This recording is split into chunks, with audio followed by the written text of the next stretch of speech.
Hi, Molly. Welcome to Venture with Grace. We're live. Hi, Grace. Thanks for having me. To start the show, I want to give the audience a little bit like background viewers. Oh, actually, we'll give a quick shout out to our amazing sponsor. So this episode is brought to you by Vervin. If you're a GP or LP looking to simplify capital raising and deployment process, Vervin is here to help. Trusted by over 800 funds and managing more than $2 billion in transactions, Vervin offers a secure, streamlined payment platform designed specifically for private capital markets. Say goodbye to manual reconciliation and repeated follow-ups. Raise and deploy capital faster and with greater transparency. Ready to make your fund operation smoother? Visit Vervin.com or actually use our bit.ly link down below and see how easy it can be. Okay, to start the show, why don't we start with like your background? So I feel like so you actually your first, I guess this is like a part-time job or something. You work as a Spanish teacher. And then, yeah, and then you have like work at Microsoft, obviously Inside Index, and now at Northzone. Why don't we talk about like the core lessons that you've learned early on in your career, kind of shape you into who you are today? Yeah, it's funny what lives on your LinkedIn in perpetuity. I have had a lot of jobs, I guess. I was a Spanish teacher when I was in high school, like at a charter school that had a lot of uh, you know they had school all year round. So in the summer they would take other high school students to teach the younger kids. So I did that. I cleaned dorm rooms when I was in Wow. college. I gave tours when I was in college as well, of campus. And then I actually had a very small business. It's like my brief foray into entrepreneurship. Again, when I was in college, I think I was really trying to get some spring break money, clearly, where I started a small film production company in collaboration with Harvard Student Agencies, which is this amazing program that kind of gives you funding and helps you get off the ground. So I started it with this guy named Lance, and we basically created a way for like live events on campus to be filmed. And so there were all these dance recitals and a cappella shows and the like. And we basically would just set up some cameras, film things live, and then sell it back to them so they could put it on their YouTube. That was my brief intro into entrepreneurship. I don't think I have ever slept worse in my life, especially with live events. If you miss a minute, the whole thing's over. And so soon after graduating, I got actually right into venture. Started off at Insight Partners right after undergrad, and took with me the appreciation for entrepreneurs and the respect for them. But I was also like, yeah, that is not going to be my long-term life, and I'd rather kind of be behind the scenes a little bit more, supporting them and finding the next great ones. And yeah, so now it's been almost just about nine and a half years in VC since then. I love that. I wonder, so when you first started, like I guess like for Inside, you guys invest in like B, C stage, and then now I think like you guys are focusing on like maybe Series A and Series B.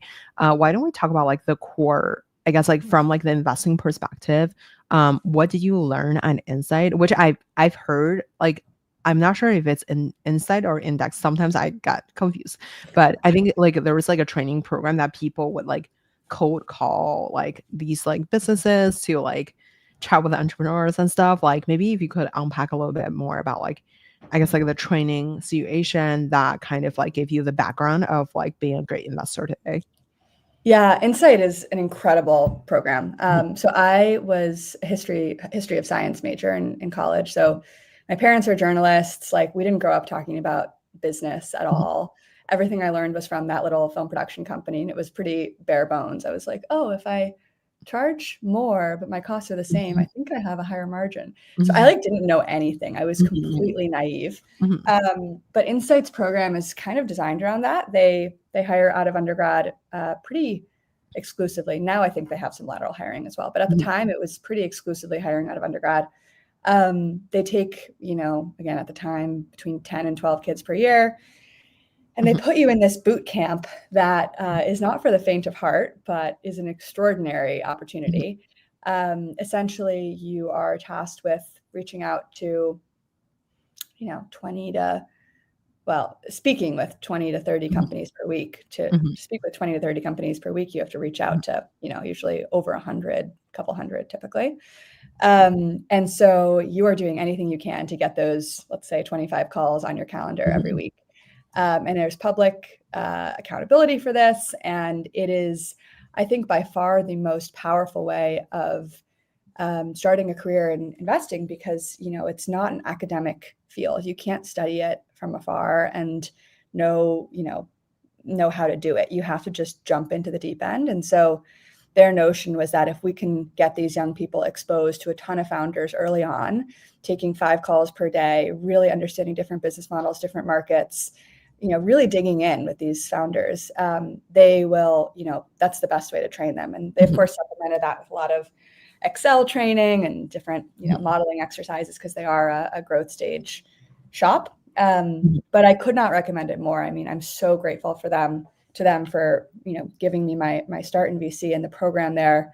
It's definitely intense. You don't, it's not for the work-life balance, at least in 2016. I don't know, maybe it's changed, but it's definitely intense. But I don't think you become an investor by necessarily going to business school and learning from afar what it means to invest. You become one by actually, talking to founders day in, day out.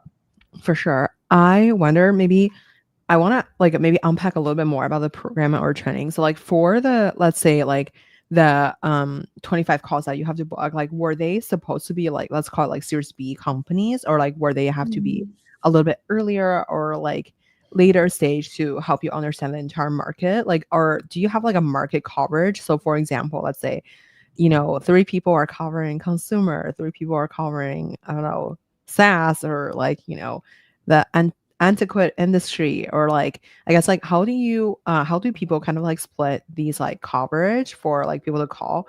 And for you to call the founder, I just personally feel nowadays it's always emailing first. So how early do you have to send out the email to get a call, or do you just physically call the office, be like, hey, can you transfer me to your CEO? Or how do people actually work this? Well, first of all, to answer the first part of your question, it's very difficult to call a company that's perfectly in Insight's sweet spot of, Series B, call it Series C. So you're almost always calling companies that are much, much earlier than that. And when you're an analyst, that's kind of a good thing, because you're 23 years old, and you're still learning the ropes. And so you call a bunch of very early stage founders, get to know them, build a relationship with them. Oftentimes it takes at least a year, usually a couple of years, for someone to find their first deal, because you reach out to a founder who's at the seed stage, maybe you try to be helpful to them in whatever way, you get to know their business, you keep in touch with them if it's something that interests you. And then, 19 or 18 months later, they're finally at a stage that's appropriate for your firm to invest. And so there is that sort of long-term relationship building that's really important. So those 25 calls a week, I'd say 23 of them will be with companies far too early. And then maybe 2 will be oh, they're actually a Series B company raising, and you get really excited for those. And actually the vast majority of deal flow, will come from those early stage ones. It's not actually a waste of anyone's time to do those calls, because you then get to know that founder. You can start getting smart on the space, so that when they're ready to raise, you'll, have a prepared mind, and you're not just talking shit, as VCs love to do.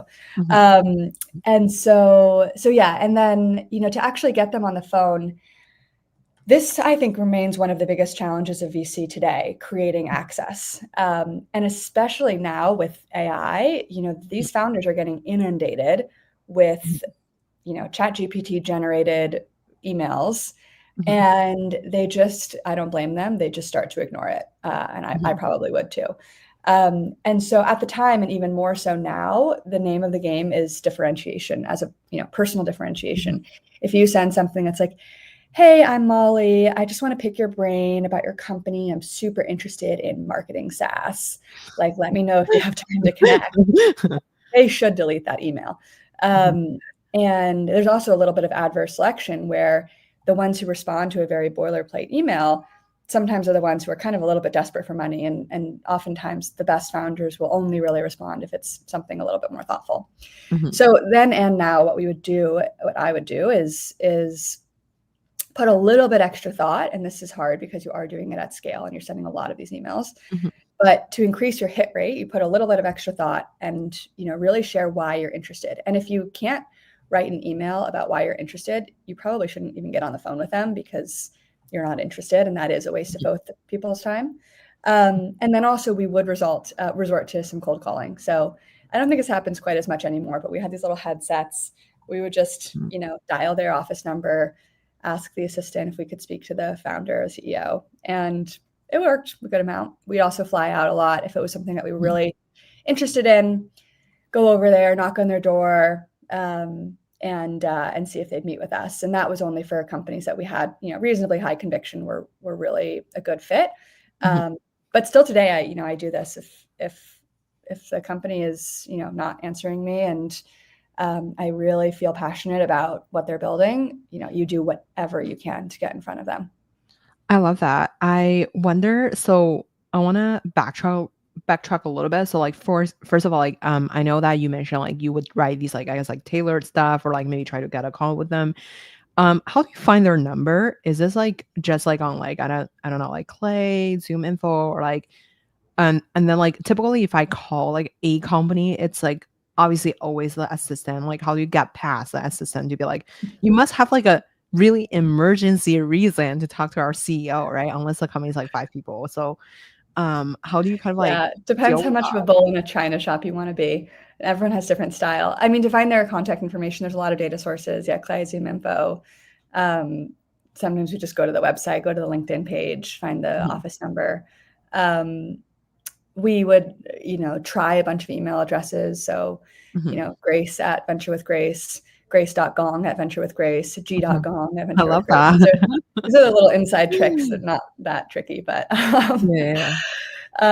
and then, when you are making a cold call, I think there's two distinct approaches. One is like the slightly more, respectful one. I think Mhm, probably the one most of us take most of the time, which is like, hey, this is Molly calling. I've sent, let's show the CEO a few emails. And I just wanted to give him a quick call to see if you had any time for, a coffee this week. mhm, And you can just sort of leave a message with the assistant. And sometimes Joe, the CEO, will be like, wow, okay, Molly really does care about what I'm building. She's mhm, going the extra mile. And then sometimes this was like, again, I think this was more of a 2016 when I started on Venture Phenomenon. We would just call up and say, maybe the assistant would answer the phone and be like, hey, yeah, I'm supposed to talk to Joe. Can you put me through to Joe? And they'd be like, okay, yeah. And then you get through to Joe and you're like, hey, Joe, so this is Molly. I've sent you a bunch of emails, bull in China shop. Can we talk about your company? I'm really excited about what you're building. And oftentimes the CEO would kind of chuckle and be like, okay, wow, you did it. You got through. And maybe they would not necessarily want to talk at that exact moment, but say, okay, fine, let's set up a separate time to talk through. Or sometimes mhm, they might be like, hey, for lack of a better word, fuck off. I'm not interested. mhm, And mhm. that's that. And you just get a pretty thick skin. I wonder, so like, how do you prepare these meetings? So I think this is like, Minchell Green from Lead Edge was on our show. I think he Mhm. described as like he would say like stuff like, "Oh, this is what I recall." If he didn't say these things, like please like blame me. But so I think like basically the essence of like his answer was like essentially you're supposed to like research a specific area and then knows their like competitors, knows their revenue, knows like everything. So like when you go on the call, people within let's say like 3 minutes, you have to demonstrate that like you have research the subject. But I think the problem is like you always have the first company that you have to research like on. So like I guess like beyond, ChatGPT, like the industry of like let's say you're calling the I don't know, like accounting industry or something. So and then when you got on the phone with the founder, like what are the stuff that you would say to make the founder feel like I want to stay for the call?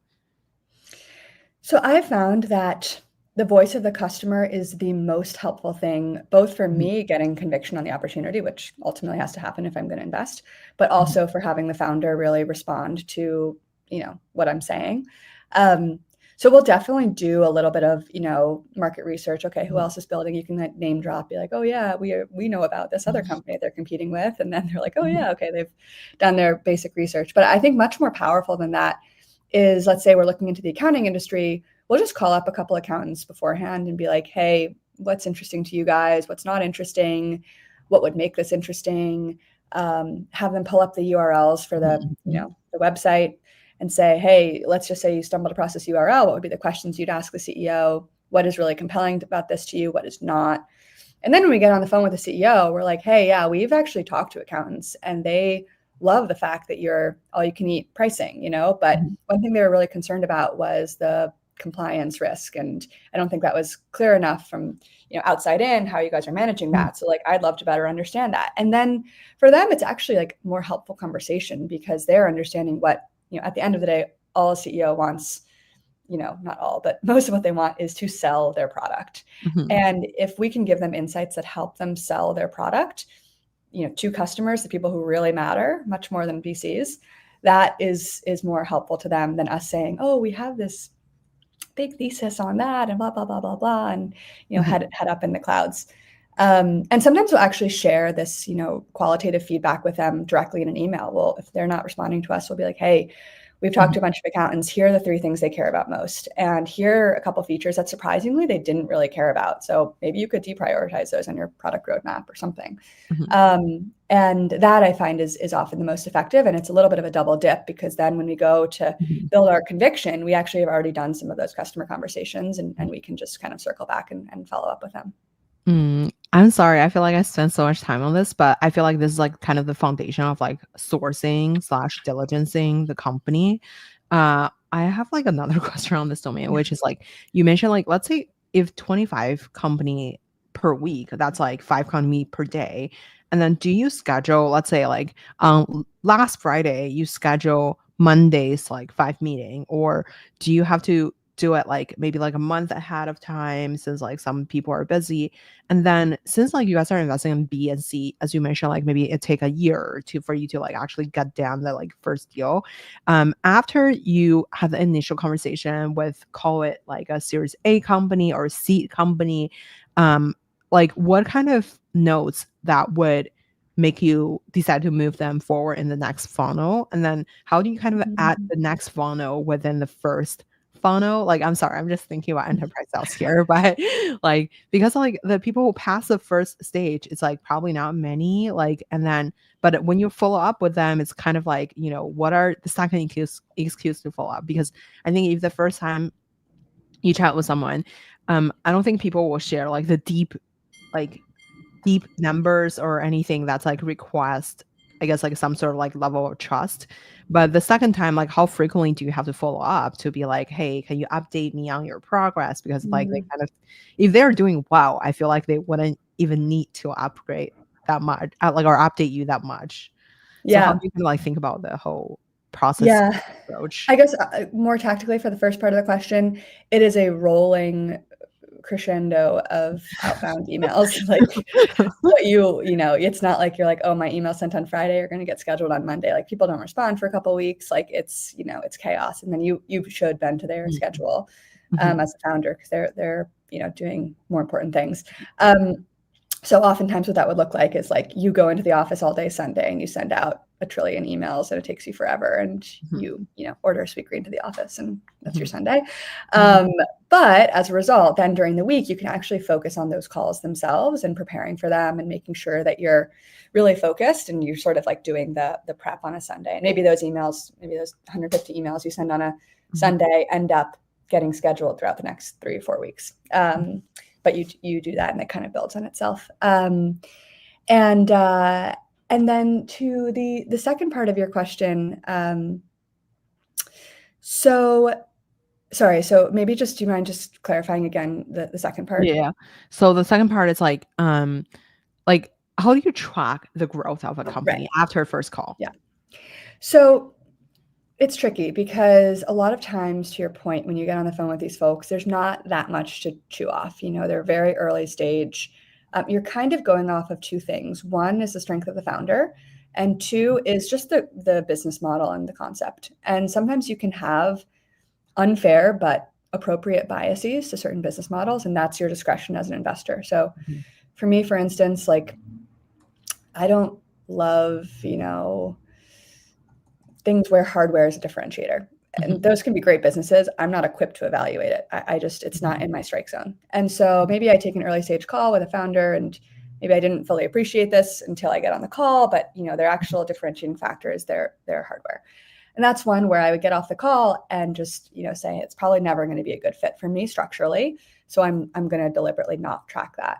And then maybe sometimes you get on a call with a founder. And it's the other reason the founder's just in your discretion as an investor, not that strong. And this is where the most mistakes happen, because even though we think we're really good at judging people, we're not always. And so a lot of the big misses in VC is VC gets on a founder call. They're like, yeah, that founder's no good. I'm not even going to bother tracking them. And it ends up being, Dylan from Figma or something. And then you really feel like an idiot.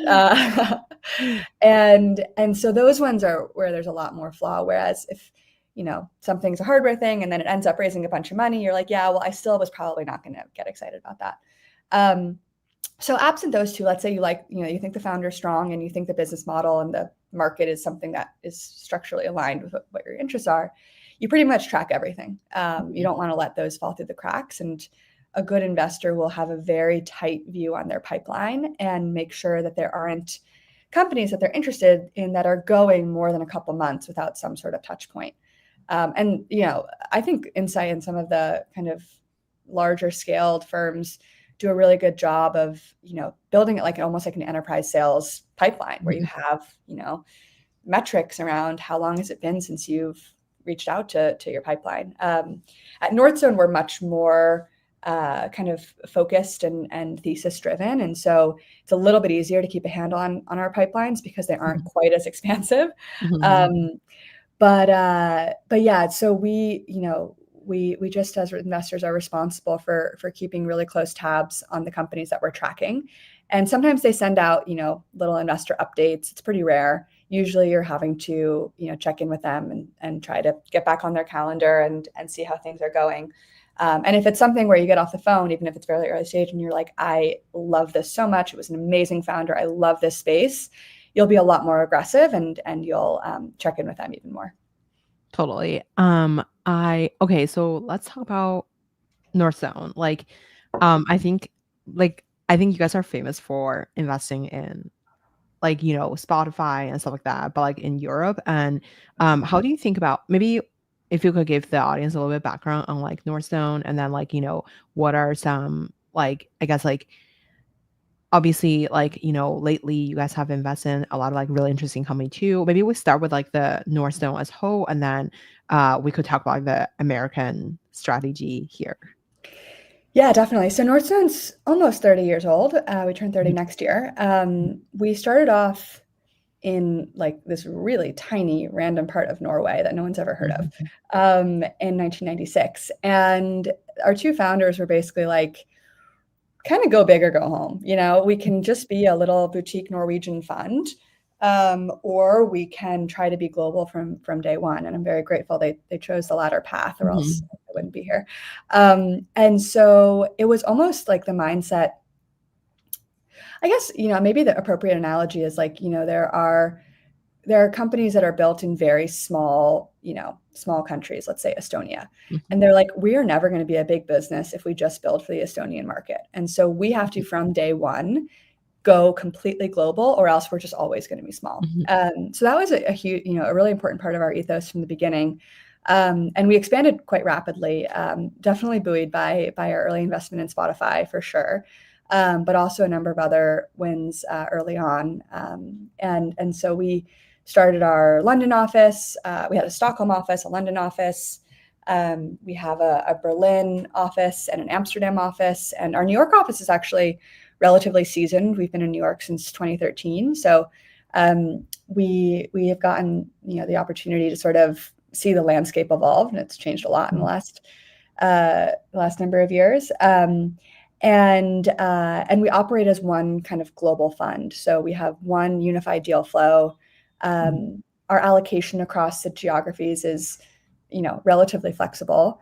And it's really just about finding the best founders, the best opportunities, the best markets. And yeah, I guess, the nuts and bolts again, we're almost 30 years old. Our current fund is 1.3 billion in USD. We've got about 4 billion AUM. And the way that we actually think about investing is there's almost, I feel like there's two ends of the spectrum in investing today. There's like the insights where I started my career, and that is like high volume, high velocity, just like a ton of people, really scaled platforms, huge fund size, huge AUM. And then there's like the other side of the barbell, which is this very sort of boutique, thesis driven, only a couple of deals per year, very, concentrated, and maybe like a Union Square Ventures is a good example. And Northzone tries to operate kind of between those and hopefully get the best of both worlds. And the way we do that is by having a team that's big enough so that we have very good coverage, close to perfect coverage. And we're a generalist multi-stage, so we can do any kind of investment.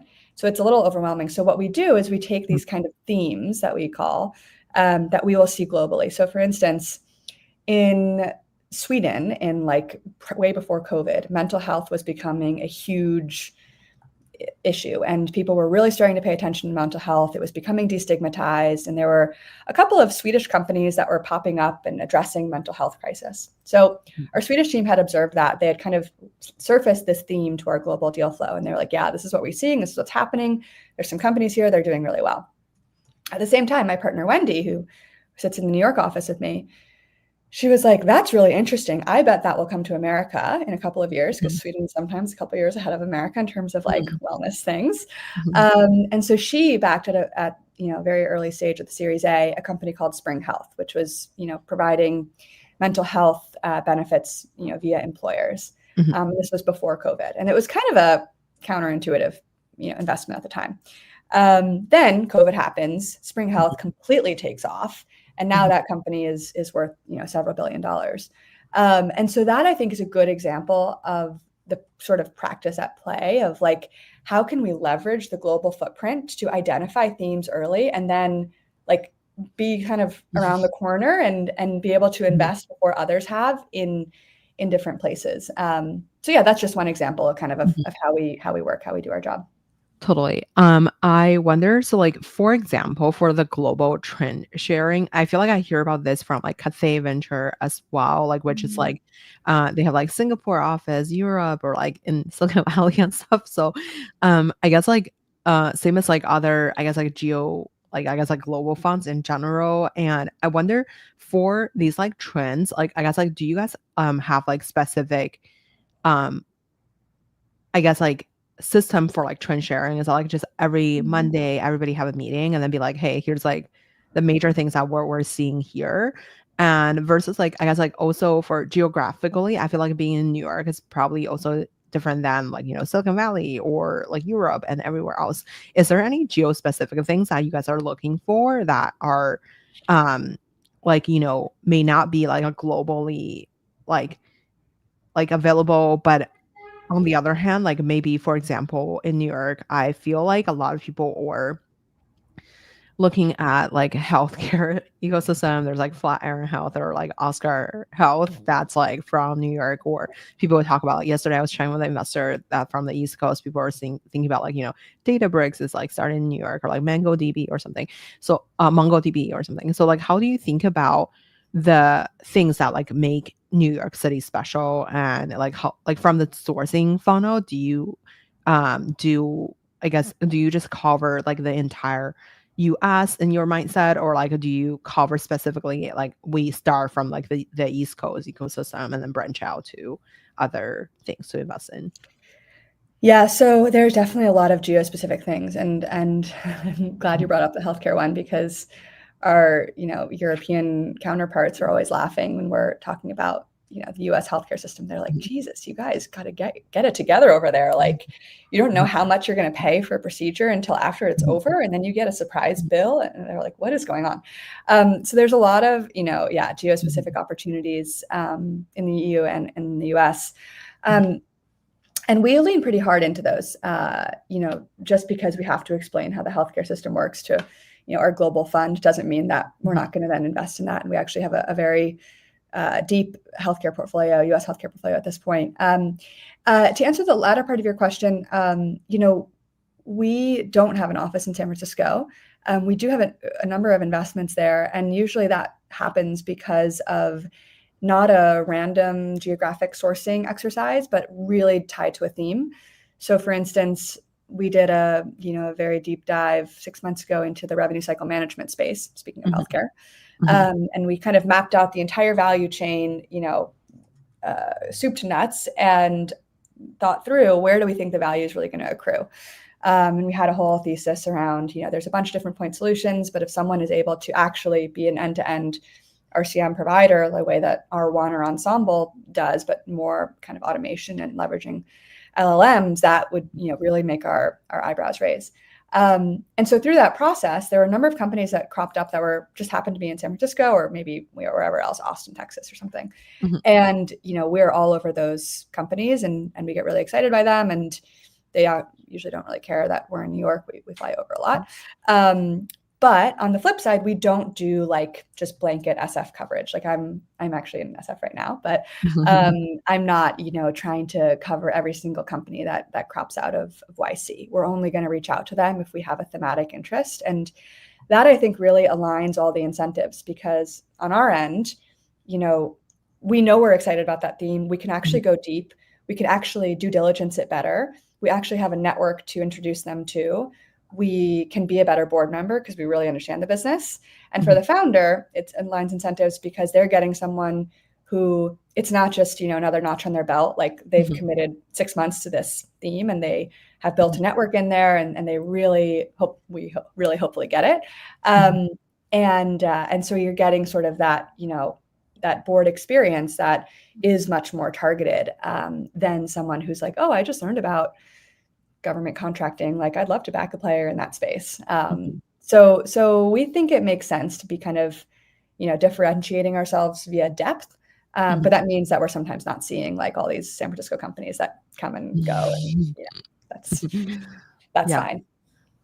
Speaking of the revenue management ecosystem, like I guess like you mentioned about like you guys just did like a deep dive. So maybe if you could give us like a little bit background on like how does the system work? And then like I guess like when you were researching an industry, what does that kind of like look like for you? So like how many people do you have to chat with in that domain? And then like I guess like how do you find out like which part would be valuable? Yeah, that's a good question. It's a lot. So usually we start off by talking to like kind of general industry experts, people, there's these expert networks that a lot of VCs use. We definitely use them a lot. And you can get in touch with someone who maybe is like a change management consultant or something. And we kind of try to get a little bit of a lay of the land.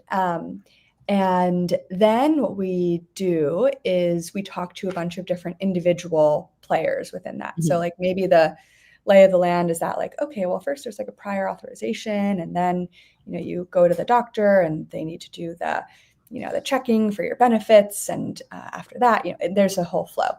And so then we'll start talking to companies that are sitting within each of these point solutions. We'll talk to someone that does prior auth, focusing on that. We'll talk to people who are doing the eligibility verification. And we'll kind of get a sense for like how those companies are doing. A lot of them will say, well, this is our wedge product, and then we're going to kind of go down the chain. And so we sort of sense check that. And then what we'll do is we'll just kind of map out everything, and we'll say, okay, here's the RCM chain. This is what it looks like. Here are the companies building in each space. Here's how each of them are doing. And then we get to the key question of like, where do we think the value will accrue? And this is where it gets a little murky, and it's again to, investor discretion. But throughout all those conversations, what we're really trying to figure out is like, who has the most right to win the biggest share of the pie? And a lot of that is just kind of understanding the value chain and the dynamics. And like, it's pretty sensitive sometimes. And so as we get a better sense for that, that's when we'll be able to say, okay, this is what we're interested in. This is what we're looking for. And then once we find it, we can go extremely quickly, because we've been doing that work for, a couple of months. We have the, literally it's sometimes like 3 bullets. This is what we're looking for. When we find it, we can just go. And because we've already talked to all those people in the space, then when we're doing our little, confirmatory due diligence to make sure, we just call them right back up and say, hey, I know you mentioned that, let's just give an example. eligibility verification is like the key to the castle. And, this is why it's the most interesting part. We have an investment, full disclosure, in a company called Nirvana that's in that space. And, what do you think of Nirvana? And, and so that's kind of how we can do our DD. But it's very time intensive. We probably do 3 of these per year because it's not something you can kind of half-ass. And then for those spaces, again, we can move really quickly, we can get to conviction quickly, and most importantly, we can add a lot of value for the founders because we have the network and also we have the context. For sure. Can you maybe like, if we use like the RCM space in general, like I guess like how does the industry work? So like how would you describe the industry work? Like what are some players are in it? And then how do you think about like identifying the biggest like value? Obviously you don't have to share if that's kind of like a secretive thing. So but like I guess like how does like the industry work in general in that space? Yeah, so I guess to put it like in terms that, we can all understand. So let's say I, break my arm and, I call up my primary care physician and I say, hey, I broke my arm. And that primary care physician will then, depending on your insurance, have to say, okay, I give you the pre-authorization to go see an arm specialist, what's called orthopedist or something. And so then that's an administrative process. I'm sure you guys have all seen the chart around like, the number of healthcare admin goes like this, and the number of doctors is like that. So that's an administrative process. Okay, then I'm getting to the arm doctor and they say, hey, what's your insurance? And maybe you fill it out on a clipboard, or maybe they call you beforehand and you say, okay, I have United Oxford, here's my number. And they basically run something in the background that is going to give you an estimate of what it can cost. But then you go to the doctor and they, treat your arm. They then file and code exactly what they did. So they said, okay, I put a splint on her arm and then I, gave her some Tylenol, and they send that to my insurance company, to United Healthcare. United Healthcare takes a look back, everything. First of all, they say, okay, well, did she get a pre-authorization because she needs that? Okay, she did, fine.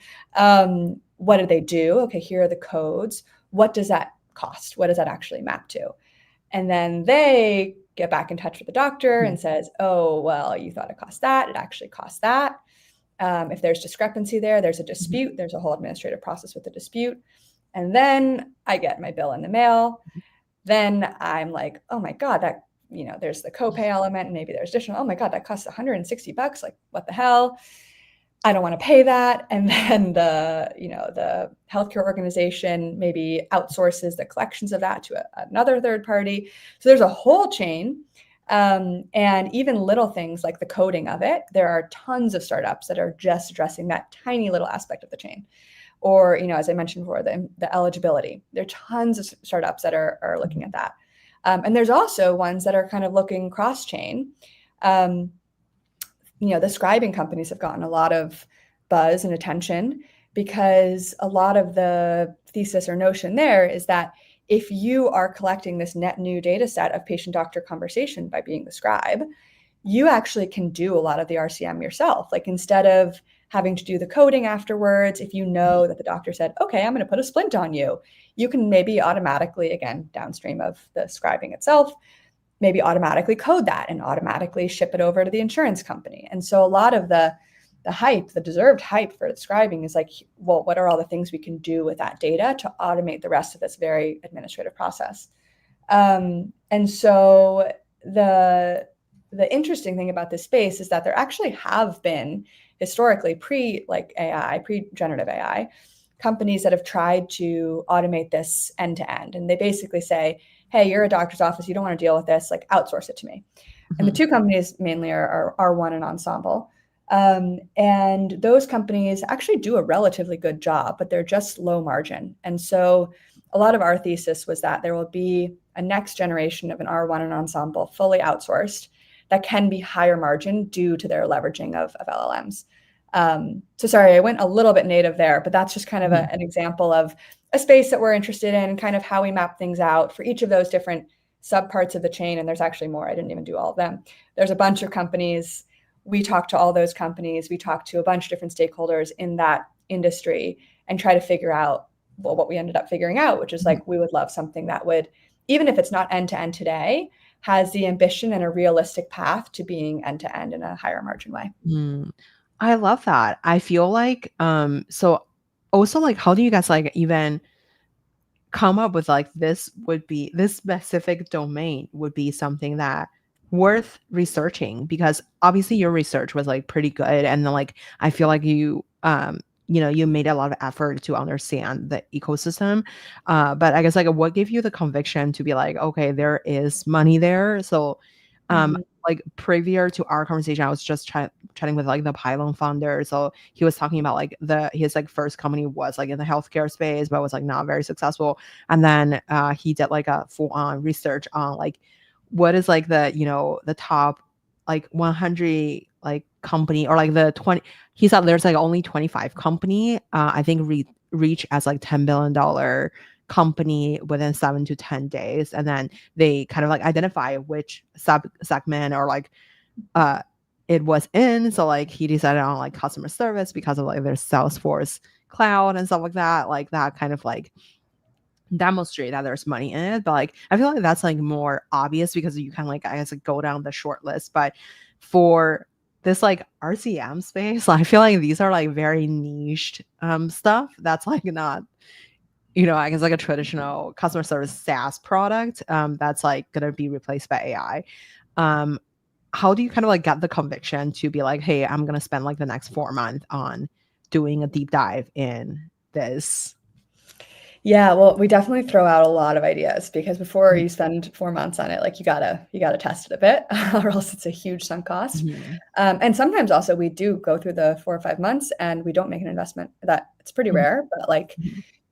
sometimes we think we're very high conviction on it, and then the deeper we go, the more we're like, actually, no, the opportunity is gonna be with the incumbents, and they're too strong, and we don't feel good about this anymore. So that does happen, and we have to be very disciplined and like have emotional regulation to be able to stand down. But how we actually Mhm. achieved it in the last 2 years, it's been a lot of what I call, I'm sure many other people call, like AI market fit or Mhm. LLM market fit.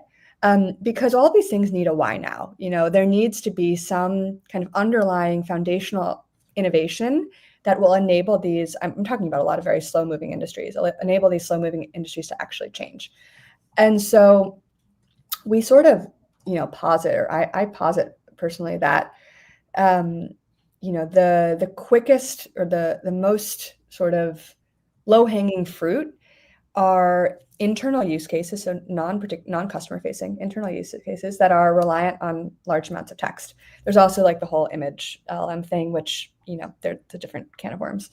And so, let's just take those two very simple things, like internal use cases, a lot of text. There's a ton of interesting markets. Like you could do Mhm. tons of stuff with insurance, the medical stuff. There's like a lot of accounting, there's wealth management, even things like, construction, manufacturing, quality management and manufacturing is like a super text heavy, very manual workflow, and it's internal. Like you just need to make sure that, and so we kind of mapped out all these different areas. And I think the most important thing is to make sure there are actually companies building in those areas, because sometimes you can say, hey, this is super exciting, but if there's no companies building there, Mhm. you're not gonna learn as quickly, and it's probably not gonna lead to an investment. And so we actually kind of just let the market guide us a little bit, where we say, okay, here are the 10 things maybe that we could be interested in a deep dive. Again, globally, we come together and we say, hey, we're seeing a lot of RCM. Maybe Mhm. this is our next deep dive, and then we go into it. And companies, firms that more specialize in the seed stage, they can't do that. They have to be more speculative. They have to say, well, what's going to be? Mhm. And because we're predominantly Series A and beyond investors, we can be a little bit more like, okay, there's some seed companies here that we're seeing, so let's investigate. But we still try to be kind of early to those trends, and you don't want to start looking at scribing once a bridge has raised whatever Mhm. hundreds of millions of dollars. Like you want to be looking at it before then. I love that. I wonder, so when you are thinking about like, I guess like from I guess like the sourcing would be you identifying, let's say, 5 players that are in that space that's already building, or like I guess like what if since you guys also invest in like A and B, and like when if among all the seat selections of that category, it's all bad, like how would you kind of like go about like which company to like not all bad, but like I guess like each I think the seed stage startup or like any early stage startup in general, they always have something that's like could be like a major red flag, and then there's like 500 things that are obviously going right, but like there's always like something that's like missing from the team. What kind of risk are you willing to take versus like what are some Mm. stuff that you're like this is like actual deal breaker to like move forward?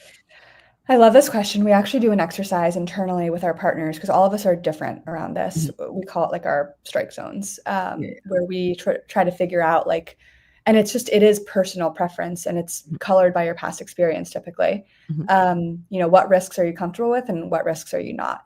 So for me personally, it's actually quite different than a lot of my partners, and that's what Mhm. makes us a good generalist fund. I think if we were a specialist fund, we'd all have sort of similar strike zones, but because Mhm. we're all different, it helps us kind of manage different types of opportunities. For me personally, I am more okay with founder risk than most. Mhm. And what I mean by that is like, you know, sometimes people are very focused on founder pedigree and they say, Mhm. okay, if he or she didn't work at, you know, Scale and Stripe and whatever, like Mhm. I'm not interested. And I've just had the fortunate experience of working with so many founders who didn't come from that sort of, traditional background. Like take Emery from Frame.io. He was he was a video producer on Saturday Night Live. Like he Mhm. lived the problem, but he was not coming from Google. Mhm. Um, and then he actually had like other traditional elements of his background too, and he ended up being this phenomenal founder and Mhm. CEO of a company that we sold to Adobe for 1.2 1.3 billion. And so, I've just seen that like, these different archetypes actually can be quite special. And I don't over rely on that. But some people think that actually it's a really great marker of, pedigree if they've worked at these institutions that have scaled really fast. And that makes sense too. Mhm. One thing I don't kind of compromise on is business model. I'm actually Mhm. a bit stringent on this. I don't Mhm. love I won't get into it in detail, but there are certain business models that I just don't like, and I'll just pass on those opportunities. And that probably comes from, I think, if I'm reflecting back from my Insight days and going through and building the models and seeing how hard it is to get the unit economics to work for some business models, doesn't mean they won't succeed. A lot of them will, but I feel like the risk factor for me, it just can outweigh so many other things so quickly. Mhm. Um, and then there's markets that some people like and some people don't. And there's even like an additional lens there of like, if you know a market really well, sometimes that makes you like it more. Sometimes it actually makes you more skeptical. Which Mhm. type of investor are you? For me, if I know a market really well, it actually usually makes me like it more because I feel confident. Mhm. I don't tend to get the thing of like, oh, this will never work, because I know it too well. Mhm. But some investors are different. And so I think it's really important for founders to know that each investor has a strike zone. If they're passing on you, it's usually not because of you, it's because it's not in their strike zone. And they probably won't articulate that fully because it's kind of awkward to say, like, hey, this is really great, but I just hate your business model. And, I just won't be able to get excited about it. And equally, like one of my other partners at Northzone might love that business model. Mhm. And what we do, is in that case, we actually sort of will try to, reroute things and see if there's a better fit. But yeah, there's a quote that I really like. I can't remember who said it, which is like, believe the past, but not the reason. People have, everyone has their own kind of crazy, strike zones inside their own head. For sure. Since you mentioned about like there is like certain business model that you won't touch. Obviously, we don't have to go into details, but I guess like is there like any like let's say if I'm a founder today, I'm trying to build a successful company. What should I avoid in terms of like creating my own like unit economics or profit margin? Because like obviously a lot of people are spending money on all kind of different things. Like I feel like, when you like, I mean, every day, like as like a, founder myself slash like small angel investor, like whenever I hear people pitch about like, oh, I'm gonna spend like the money on marketing, I would just be like, as a marketer myself, I just find like that's like very stressful for me to hear if like, you're gonna dump money into something that probably not gonna work. But how would you think about, I guess, like the unit economics, or I guess like from the business perspective, what to avoid as like a founder? Yeah. It's actually really cool because with AI today, it's easier than ever, I think, Mhm, to make a sustainable business model and mhm, make the unit economics work. Like, and that, might put a little bit of our industry at risk because it used to be mhm, that it was so unbelievably expensive to build these products. mhm, You had to pay so much for your engineers and everything mhm. that you really, really needed VC money to get things off the ground. Yeah. And now it's like, you can vibe code something, you can, augment your engineers with Cursor, different tools on in every different part of the stack. Instead of hiring someone internal to do your content, maybe you can rely on more AI tools. Mhm, Um, and so all the more important, I think, to be very disciplined on the unit economics. And my favorite one is actually just the CAC payback period. It's like mhm, it kind of brings it all together. And if you're able to say, like, okay, it cost us this much to acquire this company, but we paid that back in X number of months, with the good benchmark being under 12 months, that will be sustainable. And it is able to kind of capture a lot of the micro metrics around your S&M spend, mhm, and capture a lot of the metrics around your ACV and your retention into one very elegant metric. mhm. I don't actually see founders citing it that often, but it's very easy to calculate. And so even if they don't cite it, we can usually just pull it ourselves. But I think that's a really good, if you're doing a monthly report as a founder and you're tracking your CAC payback period and it's really consistently low, first of all, it means you can probably spend more, you can invest more and go to market. But that also is a very good sign that what you're delivering is providing real value, and then there's all the other metrics that you can and should track too around the gross retention, the net retention, the logo retention, the ACV growth over time, burn multiples, and all that. You can, it's definitely wise to be attentive to all of those. But yeah, we're seeing more and more companies that are running very efficiently, and as a result, raising a little bit less money than they probably would have in the past. Totally. I wonder, so for the, like, I guess beyond the calc payback period, what are some other stuff that you find are like benchmark that founders should use to like evaluate themselves? Also, I wonder for the cost part, like, does it count as like, let's say like, is that like just, let's say, my marketing costs, or is it also including like our employee costs, like everything all combined together to calculate? Because I think it should be the second, like, including everything all together, Yeah. but it's a little bit hard to calculate, as like if your employees spend 1/3 of their time on talking to Y customer, maybe like that will kind of shift towards like, maybe in the longer term they only need to communicate them once, or they have to make like a really fancy customer support report to like actually making sure the customer get the value, or like it reflects to them that they get the value. So how do you kind of like calculate these kind of like soft stuff that are like may or may not contribute to sale?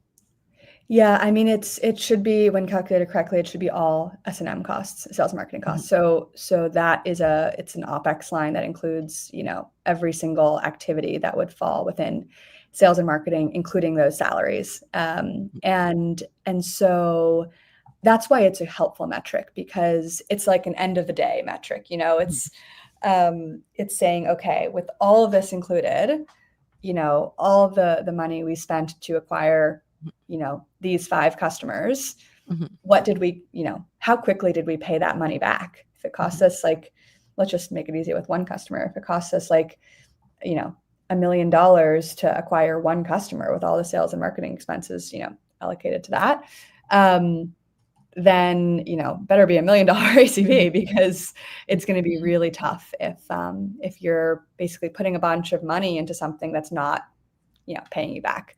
mhm, So yeah, it should be very much all inclusive. The other benchmarks I think that are really relevant.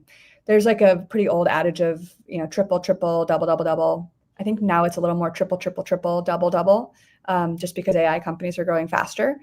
So that's from like a top line point of view. Retention, I think, has been something that's been very much a moving target in this AI moment, where you're seeing a lot of companies growing really quickly, but sometimes, folks are adopting these things because they have an AI budget, but they're not really quite sure how to implement it, and maybe it's not delivering the value they thought it would. And so traditionally, the kind of best in class benchmarks for retention would be 125% net dollar, so inclusive of upsell. Call it 85 to 90% gross and logo. So gross being, stripping out the upsell, just the dollar retention, and logo just being the logos. Now, we're seeing companies that are raising really impressive big rounds that don't have particularly strong retention. I think that's a bet that some investors are willing to take on, continuous product improvement, and, maybe they'll better define their ICP going forward. I think that's all reasonable. When the companies are growing really fast, it's not like every metric is going to be perfect. So it's a reasonable enough kind of, forgiveness to make, but it is definitely a change. And we'll see how that all gets reflected in the public markets. Traditionally, public companies have, had fairly strong retention, SaaS companies at least. And we'll see if, there'll be some AI SaaS companies in the future that trade really well, despite not having the kind of retention we're used to seeing. I want to be mindful of the time. Maybe we do one real question and then 1 minute fire on. I wonder, so for example, if you're reimagining like the SaaS industry, so like obviously I think you guys, you mentioned about like, which part could be like fully, I guess, like automated by LLM, and then like you go into like the sectors and stuff. But I guess like for a traditional SaaS company versus the AI based newest like version of the SaaS company, I guess like how do you think about like the founder,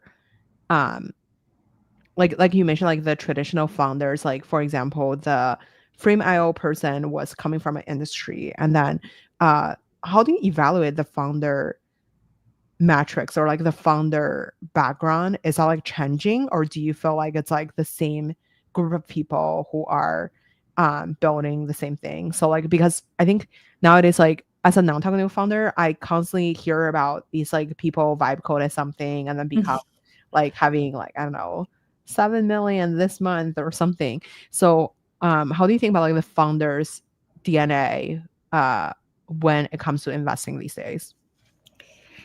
Yeah, so there's definitely a lot of that. I spend most of my time on vertical software, and so I feel like the matrix for me is like there are people that come from deep within the industry, and they kind of have the know-how that's really important to build something that actually is going to work and be differentiated.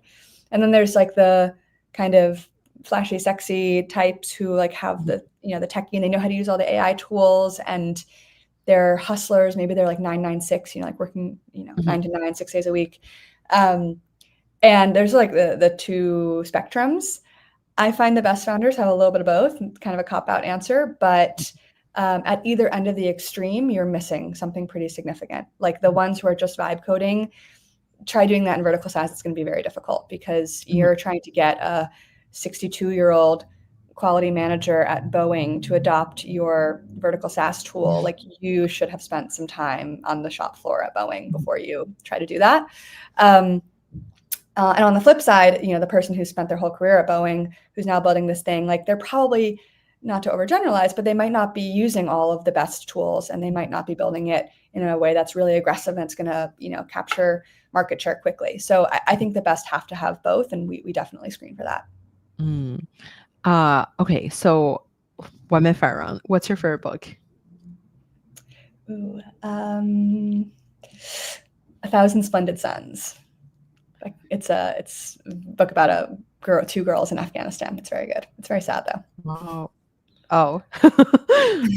Wait, I will definitely check it out. I feel like that's like a very different book but than like the most people recommend it. Oh yeah, I don't read business books at all. I mostly read fiction. Oh wow, love that. Yeah, hot take. Hot take. Who would you invite to your dinner party? How many people do I get to invite? It's your party. Can they be dead? Abe Lincoln for sure. Um,